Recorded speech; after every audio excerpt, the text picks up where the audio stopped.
As I promised this month, I'm focusing on the issue of crime. I'm tempted that I might go even into the following month with this. Today I want to speak to you on the subject of let's bring God back. Let's bring God back. I'm using the passage of scripture that says in Proverbs chapter 14 and verse 34, yet again, righteousness exalts a nation, but sin is a reproach to any people. The king's favor, verse 35 says, is toward a wise servant, but his wrath is against him that causeth shame.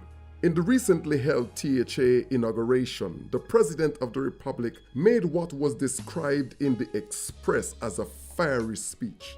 In that speech, the president asked politicians to look in the mirror and see the true image of how people saw them. He then went on to say that the mirror was not in their bedrooms, but in the faces of those who lost their jobs, those who have lost sons and daughters, those who lost opportunity because they are not in the herd of choice.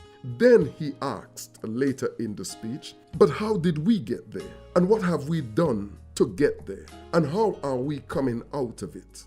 It seemed to me that there is a connecting link between the behavior of the leaders in our land, yea, in any land, and the conditions of a people. And such combination by extension facilitates the situations that foster crime and criminal activity. So how did we come to this? One of the ways is what we do with the laws and our children's obedience. Even with regards to the law of God, we tell our children that the law is finished with, nailed to the cross, if you may.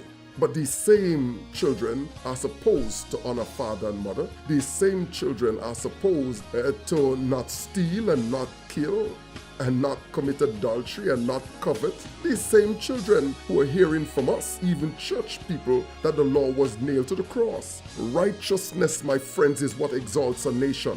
Righteousness is right doing. Righteousness, when an administration of government does that which is right, when it impartially, with equity, serves mankind, when the public countenance, that is, the encouragement and support, is given to religions to practice, to be free.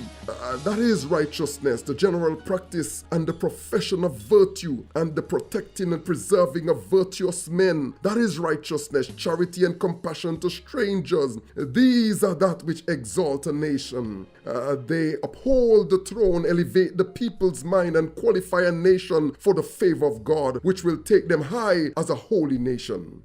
It is said of Hezekiah that he did that which was right in the sight of the Lord, and the Lord was with him, and the Lord prospered him wheresoever he went. It is righteousness that exalts. To raise is what exalt means. To raise in rank, in power, in honor, character, or quality. Righteousness exalts. This nation is longing to be exalted in power and in honor and in character. But sin, the Bible says, is a reproach. Sin finds fault. Sin makes people see us, to blame us. Sin makes us come under the condition to be discredited. Sin is a reproach to any people.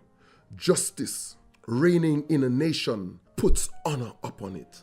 When vice reigns in a nation, it puts disgrace upon it. Sin is a reproach to any city or kingdom and renders them despicable among their neighbors. The people of Israel were often instances of both parts of this observation. They were great when they were good, but when they forsook God, all about them insulted them and trampled upon them. By the way, that is how I understand divine intervention in its first phase. All this talk about what is meant by divine intervention. God has to be brought back in our families. God has to be brought back in our family life, in the husband and wife living, in our sex lives. God has to be brought back in our partner choices. God has to be brought back into our homes and in our parenting and in our schools and in our teaching. Let God come back.